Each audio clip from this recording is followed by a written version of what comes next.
السلام عليكم ورحمة الله وبركاته.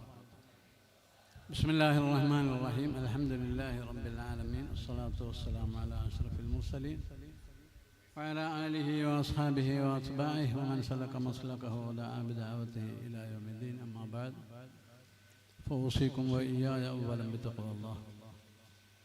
ബഹുമാന്യരായ സയ്യിദ് അബ്ബാസ് അലി ശിഹാബ് തങ്ങളവരുടെ, സ്റ്റേജിൽ ഉപവിഷ്ടരായ മറ്റു സാദാത്തുമാരെ, പണ്ഡിതന്മാരെ, പൗരപ്രമുഖരെ, കമ്മിറ്റി ഭാരവാഹികളെ, സ്ഥാപനത്തിൻ്റെ സഹായികളെ, സഹകാരികളെ, മഹത്തായ പരിപാടിയിൽ പങ്കെടുക്കാനായി വിവിധ സ്ഥലങ്ങളിൽ നിന്ന് ഇവിടെ എത്തിയ സഹോദരി സഹോദരങ്ങളെ, നാട്ടുകാരെ, സുഹൃത്തുക്കളെ, അല്ലാഹു സുബ്ഹാനഹു വ തആല നമ്മുടെ ഈ സംഘം ഒത്തുകൂടൽ സാലിഹ അമലായി കബൂൽ ചെയ്യട്ടെ. ആമീൻ.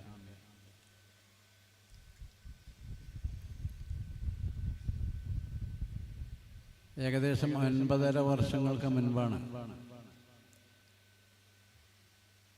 കേരളത്തിൽ മലപ്പുറം ജില്ലയിലെ ചെമ്മാട് ആസ്ഥാനമായി പ്രവർത്തിക്കുന്ന ദാറുൽ ഹുദ ഇസ്ലാമിക് യൂണിവേഴ്സിറ്റിയുടെ ഒരു സഹസ്ഥാപനമായ UG ഇൻസ്റ്റിറ്റ്യൂട്ട് ആയി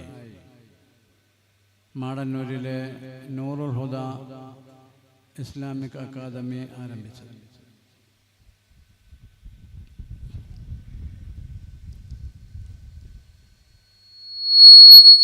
ഈ സ്ഥാപനത്തെ സംബന്ധിച്ച് നിങ്ങൾക്ക് എല്ലാവർക്കും സാമാന്യം പരിചയമുണ്ടാകുമെന്നാണ് ഞാൻ മനസ്സിലാക്കുന്നത്.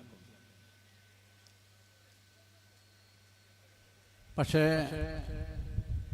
ദാറുൽ ഹുദയുടെ പാഠ്യപദ്ധതിയും അതിൻ്റെ പ്രവർത്തനങ്ങളും രീതികളും ചില സവിശേഷ രീതികളിലായതുകൊണ്ട്, ശൈലികളിലായതുകൊണ്ട് അതുമായി ബന്ധപ്പെട്ട ചില കാര്യങ്ങൾ മാത്രം നിങ്ങളുടെ ശ്രദ്ധയിൽപ്പെടുത്താനാണ് ഞാൻ ആഗ്രഹിക്കുന്നത്.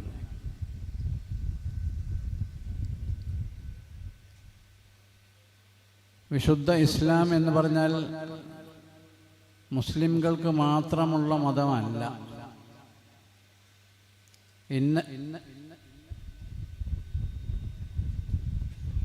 മുഴുവൻ മനുഷ്യരാശിക്കുമുള്ള സന്ദേശമാണ് ഖുർആൻ. ഹാദാ ബലാഗുൽ ലിന്നാസ്. നബി സല്ലല്ലാഹു അലൈഹി വസല്ലം തങ്ങൾ നിയുക്തരായിരിക്കുന്നത് അറബികളിലേക്കോ മുസ്ലിമീങ്ങളിലേക്കോ മാത്രമല്ല, മുഴുവൻ മനുഷ്യരിലേക്കും. വമാ അർസൽനാക ഇല്ലാ കാഫത്തൻ ലിന്നാസി ബശീറൻ വനദീറ.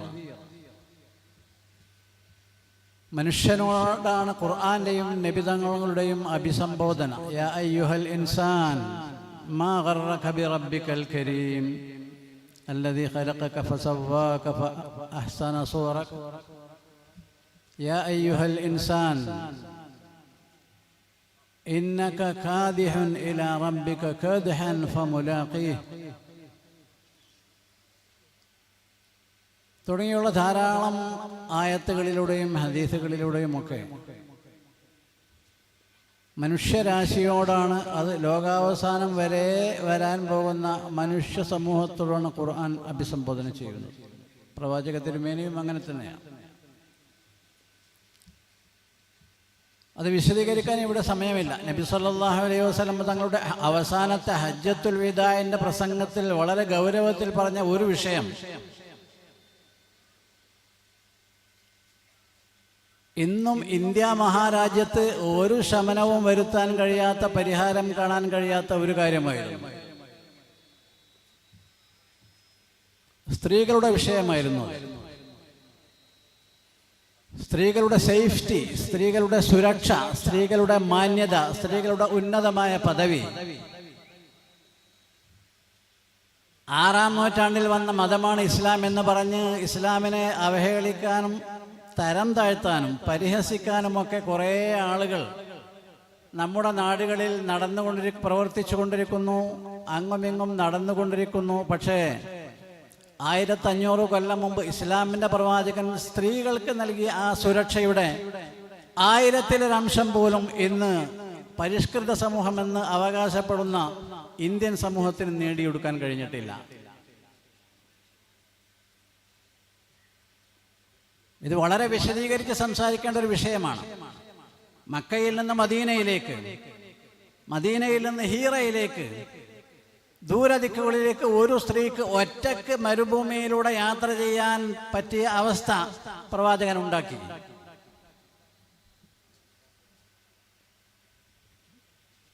ഇന്ന് ഉന്നതമായ പദവികളിൽ എത്തി നിൽക്കുന്ന വനിതാ ഡോക്ടർമാർക്ക് പോലും രക്ഷയില്ല. ഞാൻ വിശദീകരിക്കുന്നില്ല. ഞാൻ പറഞ്ഞു വരുന്നത് മനുഷ്യ സമൂഹത്തെ കൈപിടിച്ചുയർത്തി സംസ്കാരത്തിൻ്റെ അത്യുന്നതങ്ങളിൽ എത്തിക്കാനാണ് ഇസ്ലാമും പ്രവാചക തിരുമേനിയും വന്നത്. അത് ചിന്തിക്കുന്ന ആളുകൾക്ക്, പഠിക്കുന്ന ആളുകൾക്ക് മനസ്സിലാക്കാൻ കഴിയണം. സത്യം നിഷേധിക്കാൻ മനസ്സാക്ഷിയുള്ളവർക്ക് സാധിക്കുകയില്ല. ഞാൻ സൂചിപ്പിച്ചത് അങ്ങനെ മറ്റുള്ളവരിലേക്ക് അള്ളാഹുവിൻ്റെ ദീനിൻ്റെ പ്രവാചക തിരുമേനിയുടെ സന്ദേശങ്ങൾ കൈമാറാൻ യോഗ്യതയുള്ള ഒരു പുതിയ പണ്ഡിത സമൂഹത്തെ തയ്യാറാക്കുകയാണ് ദാറുൽ ഹുദ ചെയ്യുന്നത്. 40 വർഷമായി അത് ആരംഭിച്ചിട്ട് 1406 ഹിജ്റ 1406. ഇപ്പം 1446 നമ്മൾ എത്തി നിൽക്കുന്നത്. 40 കൊല്ലമായി. ദാറുൽ ഹുദ 6 മാസം കഴിഞ്ഞാൽ, ഏകദേശം 5-6 മാസം കഴിഞ്ഞാൽ അതിൻ്റെ 40ാം വാർഷികം ആഘോഷിക്കാൻ പോവാണ്. നമ്മുടെ മാടന്നൂരിലെ നൂറുൽ ഹുദ അടുത്ത് 10ാം വാർഷികം ആഘോഷിക്കുകയാണ്. നമ്മുടെ ആഘോഷങ്ങൾ എന്ന് പറഞ്ഞാൽ മറ്റുള്ളവരുടെ ആഘോഷങ്ങളുടെ നിർവചനമല്ല. നമ്മുടെ ആഘോഷങ്ങൾ, നാം ചെയ്തുകൊണ്ടിരിക്കുന്ന കാര്യങ്ങൾ, നമ്മുടെ പ്രവർത്തന രീതികൾ, നമ്മൾ സമൂഹവുമായുള്ള ബന്ധം, അതൊക്കെ മറ്റുള്ളവർക്ക് മനസ്സിലാക്കി കൊടുക്കുകയാണ്. എല്ലാ മനുഷ്യരോടും നന്നായുള്ള സമീപനം അനുവർത്തിക്കാനാണ് പ്രവാചക തിരുമേനി പഠിപ്പിച്ചത്. ഖാലിഖിൻ നാസ ബിഖുലുഖിൻ ഹസൻ. സകല മനുഷ്യരോടും, ഏത് ജാതിക്കാരനാണെങ്കിലും മതക്കാരനാണെങ്കിലും വർഗവർണ്ണത്തിൽപ്പെട്ടവനാണെങ്കിലും അവരിൽ ഓരോരുത്തരോടും നിങ്ങൾ നല്ല അത്യുത്തമമായ ഉദാത്തമായ ശ്രേഷ്ഠമായ രീതിയിലുള്ള പെരുമാറ്റങ്ങൾ വെച്ചു പുലർത്തണം. ആര് അഭയം തേടിയാലും അയാൾക്ക് അഭയം നൽകണം. പരിശുദ്ധ ഖുർആനിൽ സ്പഷ്ടമായി പറഞ്ഞിട്ടുണ്ട്, വഇൻ അഹദും മിനൽ മുശ്രികീന ഇസ്തജാറക ഫഅജിർഹു ഹത്താ യസ്മഅ കലാമല്ലാഹ് സുമ്മ അബ്ലിഗ്ഹു മഅ്മന ദാലിക ബിഅന്നഹും ഖൗമുൻ ലാ യഅലമൂൻ. ഇസ്ലാമിൻ്റെ ബദ്ധവൈരികളായ ശത്രുക്കളിൽ നിന്ന്, ശത്രു സമൂഹത്തിൽ നിന്ന് ഒരാൾ വന്ന് നിങ്ങളുടെ അഭയം തേടിയാൽ, എന്നെ രക്ഷപ്പെടുത്തണം, എനിക്ക് സുരക്ഷ ഏകണമെന്ന് അപേക്ഷിച്ചാൽ ഫഅജിർഹു, അവന് നിങ്ങൾ അഭയം നൽകണം. ഹത്താ യസ്മഅ കലാമല്ലാഹ്, എന്നിട്ട് അള്ളാഹുവിൻ്റെ വചനത്തിൻ്റെ ഉൾസാരങ്ങൾ അവന് മനസ്സിലാക്കി കൊടുക്കണം. ദാലിക ബിഅന്നഹും ഖൗമുൻ ലാ യഅലമൂൻ. അള്ളാഹുവിൻ്റെ സന്ദേശത്തെപ്പറ്റി, പ്രവാചക തിരുമേനിയുടെ അധ്യാപനങ്ങളെ സംബന്ധിച്ച് അറിവില്ലാത്തവരാണത് അവര്. അതുകൊണ്ട് അവർക്ക് ആ സാർവത്രിക സൗന്ദര്യം നിറഞ്ഞ ആ സന്ദേശങ്ങൾ കൈമാറണം. കുന്തും ഖൈറ ഉമ്മത്തിൻ ഉഖ്രിജത് ലിന്നാസ്. മനുഷ്യ സമൂഹത്തിനാകമാനം നന്മയുടെ, പുരോഗതിയുടെ, നേട്ടത്തിൻ്റെ, അഭ്യുന്നതിയുടെ ഒക്കെ വഴി കാണിച്ചു കൊടുക്കേണ്ടവരാണ് നിങ്ങൾ, ഖുർആന്റെ അനുയായികൾ. വൽതകും മിൻകും ഉമ്മഹ യദ്ഊന ഇലൽ ഖൈർ. നന്മയിലേക്ക് ക്ഷണിക്കുകയും തിന്മ നിരോധിക്കുകയും അള്ളാഹുവിൽ വിശ്വസിക്കുകയും ആ വിശ്വാസം മറ്റുള്ളവരിലേക്ക് കൈമാറുകയും ചെയ്യുന്ന ഒരു സ്പെഷ്യലൈസ്ഡ് വിഭാഗം നിങ്ങളിൽ നിന്നുണ്ടാകണം. വൽതകും മിൻകും ഉമ്മഹ. നബി സല്ലല്ലാഹു അലൈഹി വസല്ലം തങ്ങൾ അങ്ങനെയാണ് സഹാബത്തിനെ പഠിപ്പിച്ചത്, പരിശീലിപ്പിച്ചത്. അതുകൊണ്ടാണ് നബി സല്ലല്ലാഹു അലൈഹി വസല്ലം തങ്ങൾ വഫാത്തായപ്പോൾ പിന്നെ ഇവിടെ ഞങ്ങൾ നിൽക്കേണ്ടതില്ല എന്ന് തീരുമാനിച്ച് 1,15,000 സഹാബികൾ ലോകത്തിന്റെ നാനാഭാഗത്തേക്കും യാത്ര ചെയ്തത്. 10,000-ൽ താഴെ ആളുകൾ മാത്രമേ അറേബ്യൻ ഉപദ്വീപിൽ മറവ് ചെയ്യപ്പെട്ട സഹാബികളുള്ളൂ. ഹജ്ജത്തുൽ വിദായിൽ 1.25 ലക്ഷം ആളുകൾ ഉണ്ടായിരുന്നു. 1.25 ലക്ഷത്തിൽ നിന്ന് 10,000 കിഴിച്ചാൽ ബാക്കി 1,15,000 സ്വഹാബികളാണ്. അവരവിടെ പോയി ലോകത്തിന്റെ നാനാഭാഗത്തേക്കും അള്ളാഹുവിൻ്റെ റസൂൽ അവരിലേക്ക് സന്നിവേശിപ്പിച്ച സമത്വസുന്ദരമായ ഇസ്ലാമിന്റെ സന്ദേശം ലോകത്തിന്റെ നാനാഭാഗത്തേക്കും കൈമാറാൻ പോയി അവർ. ഇന്നും ആ കൈമാറ്റം പ്രസക്തമാണ്. അതിനുവേണ്ടിയാണ് ചെമ്മാട് ആസ്ഥാനമായി നേരത്തെ ഞാൻ സൂചിപ്പിച്ച ദാറുൽ ഹുദ ഇസ്ലാമിക് യൂണിവേഴ്സിറ്റി, ഇസ്ലാമികാധ്യാപനങ്ങൾ, ഇസ്ലാമിക വിഷയങ്ങളിൽ പ്രമുഖമായതൊക്കെ,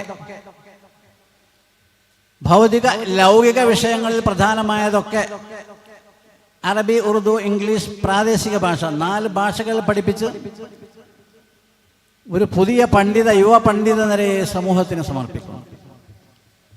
3000-ലധികം ഹുദവികൾ എന്ന് പുറത്തു വന്നു. 40 കൊല്ലത്തിനകം 12 കൊല്ലത്തെ പഠന, ആദ്യത്തെ ക്ലാസ് സെക്കൻഡറി ഫസ്റ്റ് ക്ലാസ്, 5 കൊല്ലം സെക്കൻഡറി, 2 കൊല്ലം ഹയർ സെക്കൻഡറി, 3 കൊല്ലം ഡിഗ്രി, 2 കൊല്ലം PG. ഈ 12 കൊല്ലത്തെ വിദ്യാഭ്യാസം 1986 തുടങ്ങി 98 ആദ്യ ബാച്ച് പുറത്തിറങ്ങി. ഇന്ന് അൽഹംദുലില്ലാഹ് ലോകത്തിൻ്റെ നാനാഭാഗത്തും America, Europe, Asia, Africa, Australia വൻകരകളിലൊക്കെ ഹുദവികളുടെ സാന്നിധ്യമുണ്ട്. ലണ്ടനിലുള്ള അല്ലെങ്കിൽ UK യിലുള്ള ഹുദവികൾ അവിടെ ജുമാ ഖുത്ബ വരെ നിർവഹിക്കുന്നു, ജുമാ നിസ്കാരത്തിന് ഇമാമത്ത് നിർവഹിക്കുന്നു. യൂറോപ്യൻ രാജ്യങ്ങളിലും ആഫ്രിക്കൻ രാജ്യങ്ങളിലും അമേരിക്കയിലും വാഷിങ്ടണിലും ന്യൂയോർക്കിലും ഒക്കെ ഹുദവികളുണ്ട്. അവിടങ്ങളിലൊക്കെ പോയി അള്ളാഹുവിൻ്റെ ദീൻ ഏതെങ്കിലും നിലക്ക് കൈമാറ്റം ചെയ്യാൻ വേണ്ടിയാണ് അവർക്ക് ഭാഷ പഠിപ്പിക്കുന്നത്. കന്നഡ വേണ്ടത്ര സ്വായത്തമാകാത്തത് കൊണ്ട് നമ്മുടെ അഡ്വക്കേറ്റ് ഹനീഫ് ഹുദവി മന്ത്രിയോട് സംസാരിച്ചത് ഇംഗ്ലീഷിലാണ്. നേരത്തെ എഴുതി തയ്യാറാക്കി കൊണ്ടൊന്നും വായിച്ചതല്ല. 12 കൊല്ലം അവർ ഇംഗ്ലീഷ് ഭാഷ പഠിക്കുന്നുണ്ട്. നിങ്ങളുടെ വീട്ടിൽ നിന്ന് ഒരു കുട്ടി മാടന്നൂരിലെ നൂറുൽ ഹുദയിൽ പഠിക്കുന്നുണ്ട്, വേറെ ഒരു കുട്ടി ഇവിടുത്തെ ഗവൺമെൻറ് കോളേജിലും പഠിക്കുന്നുണ്ട് MA ഇംഗ്ലീഷിന്. 2 പേരെയും നിർത്തി നിങ്ങൾക്ക് പരിശോധിച്ച് നോക്കാവുന്നതാണ്. അൽഹംദുലില്ലാഹ് ഒരു പണത്തൂക്കം മുന്നിൽ മാടന്നൂരിലെ നൂറുൽ ഹുദയിൽ പഠിക്കുന്ന വിദ്യാർത്ഥി ഇംഗ്ലീഷ് പാണ്ഡിത്യത്തിൽ മുന്നിലുണ്ടാകും എന്ന് നിങ്ങൾക്ക് ഉറപ്പ് തരുന്നതിൽ എനിക്ക് ചാരിതാർത്ഥ്യമാണ്. അങ്ങനെ എല്ലാ ദിവസവും ഇംഗ്ലീഷിൽ പഠിപ്പിച്ചുകൊണ്ടിരിക്കുന്ന ഹുദവികളുണ്ട്. എല്ലാ ദിവസവും ഉറുദുവിലും അറബിയിലും മലയാളത്തിലും അല്ലെങ്കിൽ മറ്റു പ്രാദേശിക ഭാഷകളും. ഉദാഹരണങ്ങൾ പറഞ്ഞ് നീട്ടാൻ ഇപ്പോൾ സമയമില്ല. ഞാൻ സൂചിപ്പിക്കുന്നത് 9-10 കൊല്ലം മുൻപ് ഇവിടെ ഈ സ്ഥാപനം തുടങ്ങുമ്പോൾ അതിൻ്റെ സ്ഥാപക നേതാക്കൾക്കുണ്ടായിരുന്ന ആഗ്രഹം, അങ്ങനെ ഈ 21-ാം നൂറ്റാണ്ടിൽ അള്ളാഹുവിൻ്റെ ദീനിൻ്റെ സന്ദേശം ലോകത്ത് എവിടെ പോയാലും കൈമാറാൻ കഴിയുന്ന ഒരു ആധുനിക പണ്ഡിത വിഭാഗം ഉണ്ടാകണം എന്നതായിരുന്നു. ഇവിടെ താക്ക ഉസ്താദുണ്ട്, മഹാനവരുടെ നേതൃത്വത്തിൽ ദാറുൽ ഹുദ സംവിധാനങ്ങൾ നടക്കുന്നുണ്ട്. ഉസ്താദ് UM അബ്ദുറഹ്മാൻ മുസ്ലിയാരുണ്ട്, അദ്ദേഹത്തിൻ്റെ സാരഥ്യത്തിൽ ദാറുൽ ഹുദ സംവിധാനം നടക്കുന്നുണ്ട്.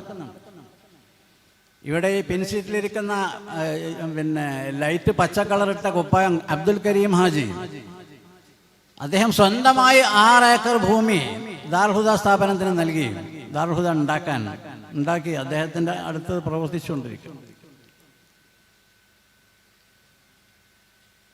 ഹാവേരി ജില്ലയിൽ ഹാങ്കൽ താലൂക്കിൽ നിന്ന് 4-5 കിലോമീറ്റർ ദൂരെ ഗജ്ജള്ളി, ബോംബെയിലുണ്ട്, മഹാരാഷ്ട്രയിലുണ്ട്, കർണാടകയിലുണ്ട്, ആസാമിലുണ്ട്, വെസ്റ്റ് ബംഗാളിലുണ്ട്. ദാറുൽ ഹുദയുടെ ഓഫ് ക്യാമ്പസ്. അപ്പോൾ ഇവിടെയൊക്കെ ലക്ഷ്യം അതത് മേഖലകളിലുള്ള കുട്ടികൾക്ക് ഈ വിദ്യാഭ്യാസം നൽകുക എന്നതാണ്. ആ സംവിധാനം 2008 ആദ്യം തുടങ്ങിയത്. 2008 അതിൻ്റെ മുമ്പ്, അതിൻ്റെ ഏകദേശം 10 കൊല്ലം മുമ്പ് ദാറുൽ ഹുദയിൽ തന്നെ ഒരു ഉറുദു മീഡിയം ഉണ്ടായിരുന്നു, കേരളത്തിന് പുറത്തുള്ള മുസ്ലിം വിദ്യാർത്ഥികളെ സ്വാഗതം ചെയ്യാൻ. ഇന്നും അത് പ്രവർത്തിച്ചുകൊണ്ടിരിക്കുന്നുണ്ട്. 12, 14, 15, 16, 17 സ്റ്റേറ്റുകളിൽ നിന്നുള്ള വിദ്യാർത്ഥികൾ ദാറുൽ ഹുദ ക്യാമ്പസിൽ പഠിച്ചുകൊണ്ടിരിക്കുന്നുണ്ട്. അറബി, ഉറുദു, ഇംഗ്ലീഷ്, പാർസി, മലയാളത്തിന് പകരം പാർസി അവർക്ക് പഠിപ്പിച്ചുകൊണ്ടിരിക്കും. മഹാരാഷ്ട്രയിലെ ഭീവണ്ടിയിലുള്ള വഡോളിയിൽ അറബി, ഇംഗ്ലീഷ്, ഉറുദു, മറാഠി പ്രാദേശിക ഭാഷ പഠിപ്പിച്ചുകൊണ്ടിരിക്കും. ആസാമിലും ബംഗാളിലും ഉള്ളവർക്ക് അറബി, ഉറുദു, ഇംഗ്ലീഷിന് പുറമെ ആസാമീസ്, ബംഗാളി ഭാഷകൾ പഠിപ്പിച്ചുകൊണ്ടിരിക്കുകയാണ്. ഇതെന്തിനാ? ബംഗാളി, ആസാമി പ്രാദേശിക ഭാഷ പഠിക്കാൻ അവിടുത്തെ സ്കൂളിൽ പോയാൽ പോരെ. സ്കൂളിൽ പോയാൽ ദീനീ വിദ്യാഭ്യാസം കിട്ടുമല്ലോ. സമ്പന്നമായ ദീനീ വിദ്യാഭ്യാസം ലഭിക്കുകയും അത് സമൂഹത്തിന് കൈമാറാൻ കഴിയുകയും വേണം. എങ്കിൽ എന്തുണ്ടാവും? സത്യം മനസ്സിലാക്കാൻ ആഗ്രഹമുള്ള എത്രയോ ആളുകളുണ്ടാവും. സത്യാന്വേഷികൾ എന്ന് അവർക്ക് മലയാളത്തിൽ പറയാം. സത്യാന്വേഷികൾ, സത്യം അന്വേഷിച്ച് നടക്കുന്ന ആൾക്കാർ എല്ലാ കാലത്തും അത് ഉണ്ടായിട്ടുണ്ട്. ഒരു മതത്തിൽ ജനിച്ച് അവിടെ അങ്ങനെ കൂടുന്ന ആൾക്ക് മറ്റു മതങ്ങളെ പറ്റി അറിയില്ല. അപ്പം അതുകൊണ്ട് പരിചയപ്പെടുത്തി കൊടുക്കുക, സ്വീകരിക്കൽ അവരെ സ്വാതന്ത്ര്യം, അടിച്ചേൽപ്പിക്കലില്ല ദീനിൽ. ലാ ഇക്റാഹ ഫിദ്ദീൻ. നമ്മുടെ ദീനിൽ അടിച്ചേൽപ്പിക്കില്ല. സ്വന്തം ഇഷ്ടമനുസരിച്ച് വരുന്നവർക്ക് അഹ്ലൻ വസഹ്ലൻ, മോസ്റ്റ് വെൽക്കം. എന്നിട്ട് അങ്ങനെ ആരെങ്കിലും ഉണ്ടോ? ആയിരക്കണക്കിന് ആളുകളുണ്ട്. ആയിരക്കണക്കിന് ആളുകൾ ഓരോ ദിവസവും അമേരിക്കയിലും യൂറോപ്പിലും ഇസ്ലാമിലേക്ക് വന്നുകൊണ്ടിരിക്കുന്നുണ്ട്. വിവരമുണ്ടോ നിങ്ങളെടുത്ത്? ഓരോ ദിവസവും ആയിരക്കണക്കിന് ആളുകൾ അമേരിക്കയിലും യൂറോപ്പിലും നിന്ന് ഇസ്ലാമിലേക്ക് വന്നുകൊണ്ടിരിക്കുന്നുണ്ട്. കണക്കുകളുണ്ട്, വിശദീകരിക്കൽ ഇപ്പൊ ഇവിടെ സമയമില്ല. എന്തുകൊണ്ട് വരുന്നു? അവര് സാധാരണക്കാരല്ല, ലോകം തിരിയാത്ത, തെക്ക് വടക്ക് തിരിയാത്ത ആൾക്കാരല്ല. വലിയ വലിയ അഭ്യസ്തവിദ്യരായ ആളുകൾ, പണ്ഡിതന്മാരും ചിന്തകന്മാരും പ്രഭാഷകന്മാരും ഗ്രന്ഥകാരന്മാരും എഴുത്തുകാരും ഒക്കെ ആയ ആളുകൾ ഇസ്ലാമിലേക്ക് വരുന്നു.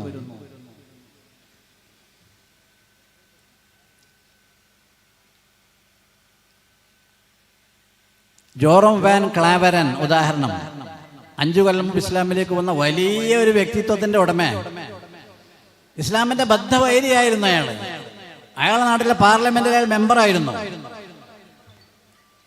തന്റെ കക്ഷിയുടെ മേൽനോട്ടത്തിൽ പരസ്യമായി ഇസ്ലാമിനെതിരെ ക്യാമ്പയിൻ നടത്തിയ ആളാണ് ജോൺ വാൻ ക്ലാവരൻ. കാരണം അവിടുത്തെ മഹാഭൂരിഭാഗങ്ങളും ഇസ്ലാമിനെ ശത്രുക്കളായി കാണുന്നവരാണ്. ഇസ്ലാമിനെ പറ്റി പഠിച്ചിട്ടില്ല, ഒന്നും അവർക്ക് അറിയില്ല, ഇസ്ലാം എന്ന് മാത്രം അറിയും. അദ്ദേഹം ഇസ്ലാമിനെതിരെ തൻ്റെ ഈ ആശയം വെച്ചുകൊണ്ട് അതിരൂക്ഷമായ ഭാഷയിൽ പല്ലും നഖവും ഉപയോഗിച്ച് കടിച്ചു പൊടയാൻ വേണ്ടി ഒരു ഗ്രന്ഥം എഴുതാൻ തീരുമാനിച്ചു. പുസ്തകം ഏകദേശം പകുതി എത്തിയപ്പോൾ എഴുതിയതൊക്കെ വലിച്ചു ചിന്തിച്ച് അവറ്റുകോട്ടയിലിട്ടിട്ട് അഷ്ഹദു അല്ലാ ഇലാഹ ഇല്ലല്ലാഹ് വ അഷ്ഹദു അന്ന മുഹമ്മദർ റസൂലുള്ളാഹ് എന്ന് പറഞ്ഞ് ഇസ്ലാമിലേക്ക് വന്ന ആളാണ് ഇയാൾ. ഒരാളല്ല, ഇങ്ങനെ നിരവധി ആളുകൾ, വലിയ വലിയ ചിന്തകന്മാർ, വലിയ ആളുകൾ. ഏകദേശം ഒരു 5-8 മാസം മുമ്പ് അമേരിക്കയിലെ വലിയൊരു പാതിരി ഇസ്ലാമിലേക്ക് വന്നു. വലിയൊരു പാതിരി. അമേരിക്കക്കാർക്ക് വിശ്വസിക്കാൻ കഴിഞ്ഞില്ല ഇദ്ദേഹം ഇസ്ലാം മതം സ്വീകരിക്കുകയും. പക്ഷെ ഒരു വസ്തുതയായിരുന്നു. ആൾക്കാരൊക്കെ ബഹളമാക്കാൻ തുടങ്ങിയപ്പോൾ അദ്ദേഹം പറഞ്ഞു, ഞാൻ ഗൗരവതരമായി അപകടകരമായി ഞാൻ ഒന്നും ചെയ്തിട്ടില്ല, ഞാൻ ഇബ്രാഹിമി കുടുംബത്തിലേക്ക് തിരിച്ചു വരിക മാത്രമേ ചെയ്തിട്ടുള്ളൂ. ഇബ്രാഹിം കുടുംബമാണ് ഇസ്ലാം. മില്ലത്ത് അബീക്കും ഇബ്രാഹിം ഖുർആനിലുണ്ട്. ഇബ്രാഹിം നബിയുടെ മില്ലത്ത് ദീനാണ് നമ്മുടെ ദീൻ. യൂതന്മാരും ക്രിസ്ത്യാനികളും മുസ്ലിമീങ്ങളും ഒക്കെ ആദരിക്കുന്ന ബഹുമാനിക്കുന്ന വലിയ നേതാവാണ് ഇബ്രാഹിം നബി അഥവാ അബ്രഹാം. അതുകൊണ്ടുള്ള കമാ സല്ലൈത അലാ ഇബ്രാഹിമ വഅലാ ആലി ഇബ്രാഹിമ കമാ ബാറക്ത അലാ ഇബ്രാഹിമ വഅലാ ആലി ഇബ്രാഹിമ നമ്മൾ തയ്യാത്തിൽ ഓതുന്നുണ്ടല്ലോ. അദ്ദേഹം പറഞ്ഞതാ, ഞാൻ ഇബ്രാഹിമി കുടുംബത്തിലേക്ക് തിരിച്ചു വരിക മാത്രമേ ചെയ്തിട്ടുള്ളൂ, അപകടകരമായി ഞാൻ ഒന്നും ചെയ്തിട്ടില്ല. ഞാൻ പറഞ്ഞു വന്നത്, മറ്റുള്ള ആളുകൾക്ക് ഇസ്ലാം നമ്മൾ പറഞ്ഞ് മനസ്സിലാക്കി കൊടുക്കണം. സ്വയം അവർ മനസ്സിലാക്കുകയില്ല. അപ്പം നമ്മൾക്ക് ആർക്കെങ്കിലും മറ്റു മതങ്ങളെ പറ്റി അറിയോ? ഇല്ല. നമ്മുടെ മതം അങ്ങനെയല്ല. 2 തരത്തിലുള്ള മതമാണ് ലോകത്തുള്ളത്. ഒന്ന് ദഅവ പ്രധാനമായത്, മറ്റൊന്ന് ദഅവക്ക് പ്രസക്തി ഇല്ലാത്തത്. ഇസ്ലാം ദഅവ പ്രധാനമായതിൽപ്പെട്ട. എന്നാൽ മുസ്ലിമീങ്ങൾ, ആ വിശ്വാസമുള്ള ആളുകൾ മറ്റുള്ളവർക്ക് അത് പറഞ്ഞു കൊടുക്കണം. അതാണ് ദഅവ പ്രധാനം എന്ന് പറഞ്ഞത്. അതിൻ്റെ ആയത്താണ് ഞാൻ നേരത്തെ ഓതിയത്. കുന്തും ഖൈറ ഉമ്മ വൽതകും മിൻകും ഉമ്മ ഹാദാ ബലാഗുൽ ലിന്നാസ് മൻ സമിഅ മിന്നാ ഷൈഅൻ നളറ അല്ലാഹു റഅൻ സമിഅ മഖാലതി ഫആഹാ ഫഅദ്ദാഹാ കമാ സമിഅഹാ. ഈ സന്ദേശങ്ങൾ മറ്റുള്ളവരിലേക്ക് കൈമാറുന്നതിന് വേണ്ടി ആൾറെഡി അഡ്വാൻസായി മുത്തനബി ദ്വാരന്നിട്ടുണ്ട്. എന്നിൽ നിന്ന് എന്തെങ്കിലും കേൾക്കുകയും അത് മറ്റുള്ളവരിലേക്ക് കൈമാറുകയും ചെയ്ത ആളുകൾക്ക് അള്ളാഹു അനുഗ്രഹം ചൊരിയട്ടെ എന്നാണ് എൻ്റെ അർത്ഥം. ആ ദുആ കിട്ടും ഈ പണിയെടുത്താൽ. വേറെ ഹദീസിൽ മൻ സമിഅ മിന്നാ ഷൈഅൻ ഫഅദ്ദാഹാ, അവൻ അള്ളാഹുവിൽ നിന്ന് വലിയ പദവിയുണ്ട്. അങ്ങനെ ധാരാളം ഹദീസുകൾ ഈ വിഷയത്തിൽ. ഞാൻ പറഞ്ഞു വരുന്നത്, ഇങ്ങനെ കൂലിപ്പാടുള്ള വിഷയമാണെങ്കിൽ ഇത് ചെയ്യാൻ യോഗ്യതയുള്ള ആൾക്കാർ വേണ്ടേ? ആ ആളുകളെ ഉണ്ടാക്കുകയാണ് ദാറുൽ ഹുദയും അതിൻ്റെ സഹസ്ഥാപനങ്ങളും ചെയ്തുകൊണ്ടിരിക്കുന്നത്. കേരളത്തിന് പുറത്തുമായി ദാറുൽ ഹുദ കുടുംബം എന്ന് പറഞ്ഞാൽ 30-35 സ്ഥാപനങ്ങൾ. അവിടെയൊക്കെ വിദ്യാഭ്യാസം സൗജന്യ, 12 കൊല്ലത്തെ വിദ്യാഭ്യാസം സൗജന്യ. സമ്പന്നന്റെ മകനാണെങ്കിലും മുതലാളിയുടെ മകനാണെങ്കിലും ഫീസില്ല. കുട്ടീൻ്റെ വാപ്പാനോട് പറയും, നിങ്ങളെപ്പോലുള്ള ആളുകൾ സംഭാവന തന്നിട്ടാണ് ദാറുൽ ഹുദ നടക്കുന്നത്, അതുകൊണ്ട് നിങ്ങൾ എന്തെങ്കിലും സംഭാവന തരണം. നിങ്ങളെ കുട്ടിയോടെ പഠിക്കുന്നുണ്ടോ ഇല്ല എന്നുള്ളത് നോക്കിയിട്ടല്ല. അങ്ങനെ ആയിരക്കണക്കിന് ആളുകൾ സംഭാവന തന്നിട്ടാണ് ദാറുൽ ഹുദ നടക്കുന്നത്. ദാറുൽ ഹുദയിൽ ഒരു മാസത്തെ ചെലവ് എത്രയെന്നറിയോ?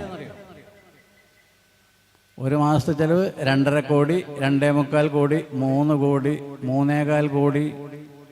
അതങ്ങനെ കോടികളുടെ വ്യത്യാസം എന്ന് വെച്ചത് ബന്ധപ്പെട്ട സ്ഥാപനങ്ങളിലൊക്കെ ബിൽഡിങ്ങിൻ്റെ നിർമ്മാണം നടക്കണമെങ്കിൽ ചിലവ് അധികം വരും. ശരാശരി 2.5 കോടി ഉറുപ്പിക, 250 ലക്ഷം ഉറുപ്പിക ദാറുൽ ഹുദ ഒരു മാസം നടക്കാൻ വേണം. ഒരു കൊല്ലമല്ല, ഒരു മാസം. എന്താ വരുമാനം? മുസ്ലിമീങ്ങൾ സഹായിക്കുന്നു.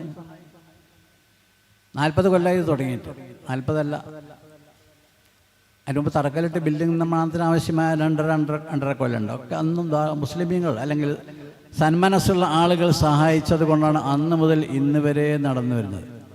നൂറുൽ ഹുദ മാടന്നൂർ അങ്ങനെ തന്നെയാണ്.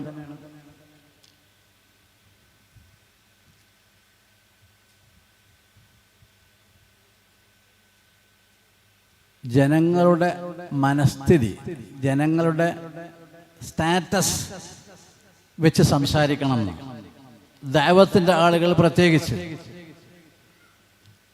ഇത് ദാറുൽ ഹുദ ഉണ്ടായപ്പോൾ 21-ാം നൂറ്റാണ്ടിൽ ഉണ്ടായതല്ല, മുത്തനബി പഠിപ്പിച്ചതാണ്.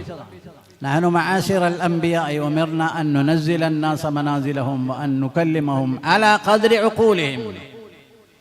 ഞങ്ങൾ പ്രവാചകന്മാരോടൊക്കെ ഉള്ള അള്ളാഹുവിൻ്റെ കൽപ്പന അൻ നുനസ്സില അന്നാസ മനാസിലഹും, ജനങ്ങളുടെ സ്റ്റാറ്റസ് കാണാൻ കഴിയണം. വഅൻ നുകല്ലിമഹും അലാ ഖദ്രി ഉഖൂലിഹിം, അവരുടെ മാനസികാവസ്ഥ വെച്ച് അവരോട് സംസാരിക്കണം.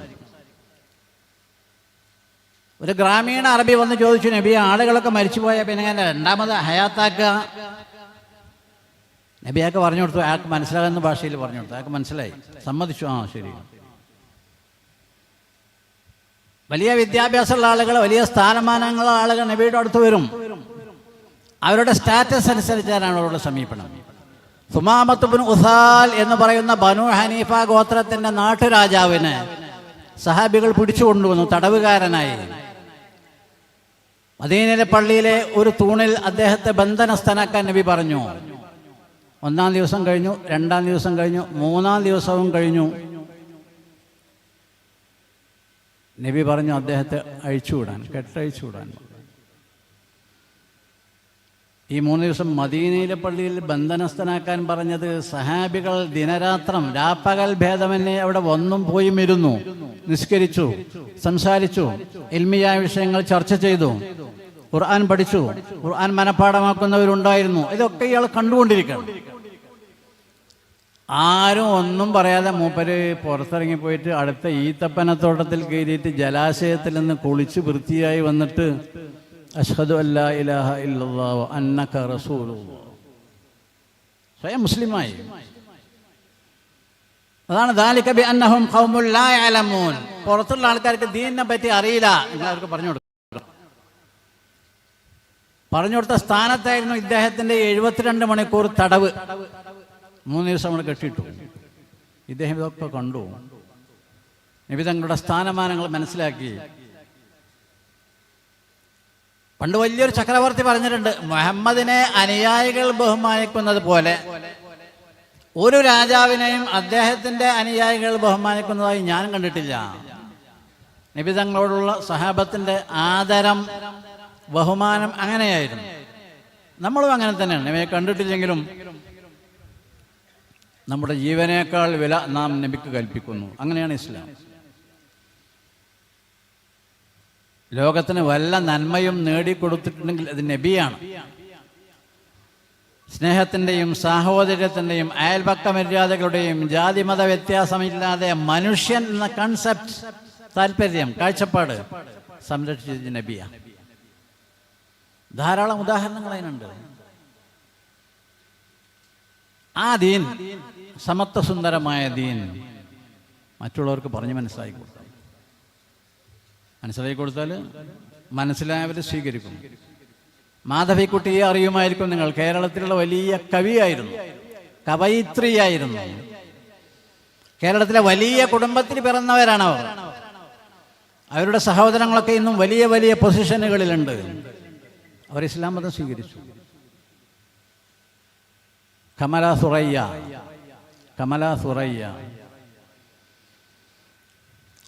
നമ്മുടെ തലസ്ഥാന നഗരിയായ ഡൽഹിയിൽ ഒരു മുഹമ്മദ് ഉമർ ഗൗതമുണ്ട്. മുഹമ്മദ് ഉമർ ഗൗതം എന്ന് പറഞ്ഞാൽ വലിയ ഒരു ഉന്നത ഹിന്ദു കുടുംബമാണ്. മുഹമ്മദ് ഉമർ ഗൗതം ഇസ്ലാം മതം സ്വീകരിച്ചത് ഡൽഹിയിൽ PGക്ക് പഠിക്കുമ്പോഴേ. അദ്ദേഹത്തിൻ്റെ സഹോദരന്മാരും ഇസ്ലാം മതം സ്വീകരിച്ചിട്ടില്ല. അവരിപ്പോഴും ഉണ്ട്, വലിയ വലിയ ഉദ്യോഗങ്ങളിലുള്ള ആൾക്കാരാണ്, സിവിൽ സർവീസുകളിൽ. ഉമർ ഗൗതമിൻ്റെ മാതാവ് ഇസ്ലാം മതം സ്വീകരിച്ചു.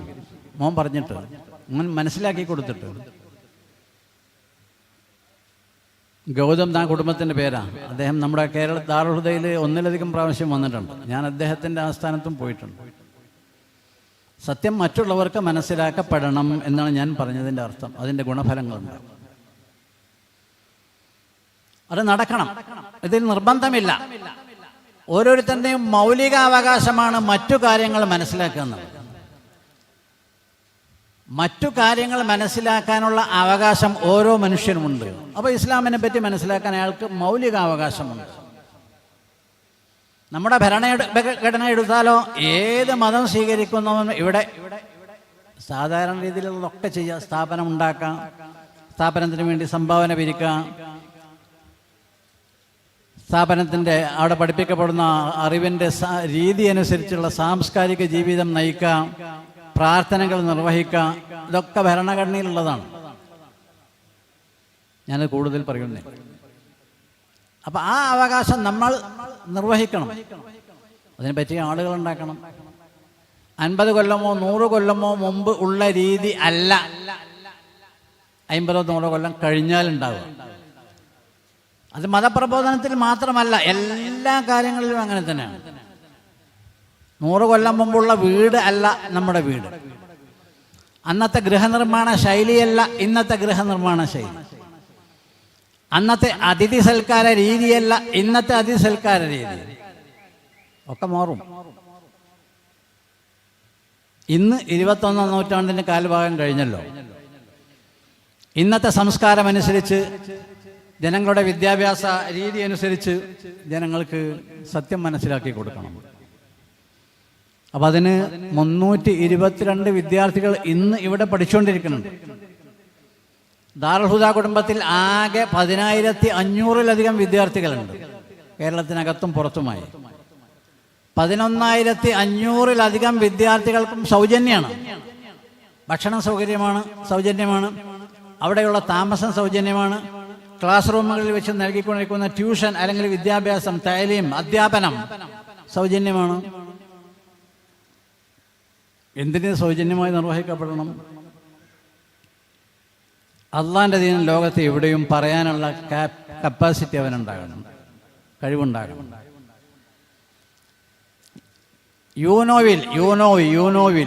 യുണൈറ്റഡ് നേഷൻസ് ഓർഗനൈസേഷനിൽ 2 ഹുദവി വിദ്യാർത്ഥികൾ പോയി പ്രസംഗിച്ചിട്ടുണ്ട് ഏതാനും കൊല്ലം മുമ്പ്. അവർക്ക് സെലക്ഷൻ കിട്ടിയതാ മത്സരത്തിൽ. ഇംഗ്ലീഷിലും അറബിയിലും ഉറുദുവിലും പ്രസംഗിച്ചു കൊണ്ടിരിക്കുന്നവരും ക്ലാസ് കൊടുത്തുകൊണ്ടിരിക്കുന്നവരും ഉണ്ട്. ഞാൻ നേരത്തെ സൂചിപ്പിച്ചല്ലോ. ആ കഴിവ് അള്ളാൻ്റെ ദീന് മറ്റുള്ളവരിലേക്ക് കൈമാറ്റം ചെയ്യാൻ അവർ ഉപയോഗപ്പെടുത്തണം എന്നാണ് ദാറുൽ ഹുദയുടെ ലക്ഷ്യം. നൂറുൽ ഹുദയുടെ ലക്ഷ്യവും അത് തന്നെയാണ്. അതുകൊണ്ട് ഇവിടെ ഈ പരിസരത്തുള്ള നിങ്ങളെല്ലാം കർണാടകയിൽ 3 ദാറുൽ ഹുദ സ്ഥാപനങ്ങളുണ്ട്. ഒന്ന് മാടന്നൂരിലെ നൂറുൽ ഹുദ, രണ്ടാമത്തത് ഉസ്താദിൻ്റെ സാന്നിധ്യത്തിലുള്ള കാശിപട്ന, മൂന്നാമത്തേത് നേരത്തെ പറഞ്ഞ കരീമാജി 6 ഏക്കറിലധികം സ്ഥലം തന്ന് അവിടെ നടന്നുകൊണ്ടിരിക്കുന്ന ദാറുൽ ഹുദ സ്ഥാപനമാണ്. ഇവിടങ്ങളിലൊക്കെ ലക്ഷ്യമിതാ, ഒക്കെ രീതി ഒന്നാ, ഒരേ പരീക്ഷയാണ്, ഒരേ ടെക്സ്റ്റ് ബുക്കുകളാണ്. ഒരേ സിലബസ്, ഒരേ പദ്ധതി, ഒരേ അധ്യാപന രീതി. ഭൗതിക വിദ്യാഭ്യാസ രംഗത്തോ കേരളത്തിൽ പഠിച്ച് ചർച്ച ഉണ്ടായ ഒരു കാര്യപ്പെട്ട ആൾ പറഞ്ഞു 10ാം ക്ലാസ് വരെ പഠിച്ചവർക്ക് മലയാളം എഴുതാൻ കഴിയില്ല. അതിൽ ശരിയും തെറ്റും അതിൻ്റെ ശതമാനം എത്ര എന്നുള്ളത് വേറെ വിഷയം. ഇന്നത്തെ വിദ്യാഭ്യാസ നിലവാരത്തിലേക്ക് ഏറ്റവും നല്ലൊരു സൂചനയാണ് 10ാം ക്ലാസ് പാസ്സായവർക്ക് മലയാളത്തിൽ പേരും മേൽവിലാസം എഴുതാൻ കഴിയില്ല. നമ്മുടെ വിദ്യാഭ്യാസ രീതി അങ്ങനെയല്ല. ദാറുൽ ഹുദയിലേക്ക് കഴിഞ്ഞ വർഷവും അതിന് മുമ്പത്തെ വർഷമൊക്കെ 4000+ അപ്ലിക്കൻസ് വന്നിരുന്നു, അപേക്ഷകന്മാർ. അതിൻ്റെ 1/4 മാത്രമേ അത്ര ആൾക്കാർ സീറ്റുള്ളൂ. 1000 ആൾ സുമാർ. ഈ 1000 ആളുകളാണ് അവരെ മാർക്ക് അടിസ്ഥാനത്തിൽ മാത്രം തിരഞ്ഞെടുക്കുന്നത്. ഏറ്റവും അതിന് 99.5 മാർക്ക് അയാൾ ആദ്യം തിരഞ്ഞെടുക്കും, പിന്നെ 99, പിന്നെ 98.5, പിന്നെ 98. അങ്ങനെ ഏറ്റവും മികച്ച വിദ്യാഭ്യാസം. അതുകൊണ്ടാണ് ഞാൻ ഉറപ്പ് പറഞ്ഞത്, നിങ്ങളുടെ മൂത്ത മകൻ ഇവിടുത്തെ ഗവൺമെൻറ് കോളേജിൽ ഇംഗ്ലീഷ് സാഹിത്യം PG പഠിക്കുകയാണെങ്കിൽ ദാറുൽ ഹുദയിലെ PGയിൽ പഠിക്കുന്ന ഒരു കുട്ടിയുമായി അവൻ്റെ അറിവ് പരിശോധിച്ച് നോക്കാവുന്നതാണ്, കമ്പയർ ചെയ്യാവുന്നതാണ്. അങ്ങനെയുള്ള അനുഗ്രഹീതമായൊരു വിദ്യാഭ്യാസ സംവിധാനമാണ് നൂറുൽ ഹുദ എന്നാണ് ഞാൻ സൂചിപ്പിക്കുന്നത്. അതുകൊണ്ട് നിങ്ങളെല്ലാവരും അതിൻ്റെ പിന്നിലുണ്ടാകണം. നിങ്ങളതിനു വേണ്ടി ദുആ ചെയ്യണം അള്ളാഹുവിനോട് അത് വിജയിക്കാൻ. അവിടെ പഠിക്കുന്ന കുട്ടികൾ, അവിടെ പഠിപ്പിക്കുന്ന ഉസ്താദുമാർ, അവർക്കൊക്കെ നല്ല ക്ഷേമവും ഐശ്വര്യവും ആരോഗ്യവും പ്രവർത്തന ഉത്സുകതയും ഒക്കെ ഉണ്ടാകാൻ വേണ്ടി ദുആ ചെയ്യണം. എന്നിട്ട് ഇവിടെ പഠിച്ചു കഴിഞ്ഞാൽ 10 കൊല്ലം ഇവിടെ പഠിച്ചാൽ പിന്നെ 2 കൊല്ലം ദാറുൽ ഹുദയിലാണ് അവർ PG പഠിക്കുക. ആ 2 കൊല്ലവും കഴിഞ്ഞാൽ ഒരു ഇംഗ്ലീഷിൽ പ്രസംഗിക്കും, അറബിയിൽ പ്രസംഗിക്കും, ഉറുദുവിൽ പ്രസംഗിക്കും, മലയാളത്തിലോ കന്നഡയിലോ പ്രസംഗിക്കും. അതിൽ പുസ്തകങ്ങൾ എഴുതും, ലേഖനങ്ങൾ എഴുതും. അതൊക്കെ എനിക്ക് ഉദാഹരണങ്ങൾ ധാരാളമുണ്ട്. ഇംഗ്ലീഷിൽ പുസ്തകം എഴുതിയ ഹുദവികളുണ്ട്, അറബിയിൽ പുസ്തകം എഴുതിയ ഹുദവികളുണ്ട്, ഉറുദുവിൽ പുസ്തകം എഴുതിയ ഹുദവികളുണ്ട്. ഇതിലൊക്കെ പ്രസംഗിക്കുകയും ക്ലാസ് എടുക്കുകയും ചെയ്യുന്നവരുണ്ട്. നമ്മുടെ വിദ്യാർത്ഥികളെ അള്ളാഹു ഉത്തരോത്തരം ഉയർത്തുമാറാകട്ടെ. ആമീൻ. അവരുടെ വൈജ്ഞാനിക കഴിവുകൾ, പ്രവർത്തന ശേഷി അള്ളാഹു തആല അവർക്ക് കൂടുതൽ നൽകുമാറാകട്ടെ. ആമീൻ. ദുആ ചെയ്യാം. സമയം വളരെ പരിമിതമായതുകൊണ്ട് പണ്ഡിതന്മാരും സാദാത്തുമാരും ഇവിടെ പ്രതീക്ഷിച്ചിരിക്കുന്നത് കൊണ്ട് ഞാൻ എൻ്റെ വാക്കുകൾ ഉപസംഹരിക്കുന്നു. നിങ്ങളൊക്കെ ദുആ ചെയ്യണം. അള്ളാഹു നമ്മളെ ദുനിയാവിലും ആഖിറത്തിലും വിജയിച്ച സൗഭാഗ്യവാന്മാരിൽ ഉൾപ്പെടുത്തുമാറാകട്ടെ. ഈ സ്ഥാപനത്തെയും ദാറുൽ ഹുദയുമായി ബന്ധപ്പെട്ട മറ്റെല്ലാ സ്ഥാപനങ്ങളെയും അള്ളാഹു ഉത്തരോത്തരം വളർച്ചയിലേക്ക്, പുരോഗതിയിലേക്ക് ഉയർത്തുമാറാകട്ടെ. വആഖിറു ദഅവാന അനിൽ ഹംദുലില്ലാഹി റബ്ബിൽ ആലമീൻ. അസ്സലാമു അലൈക്കും വറഹ്മത്തുള്ളാഹി വബറകാതുഹു.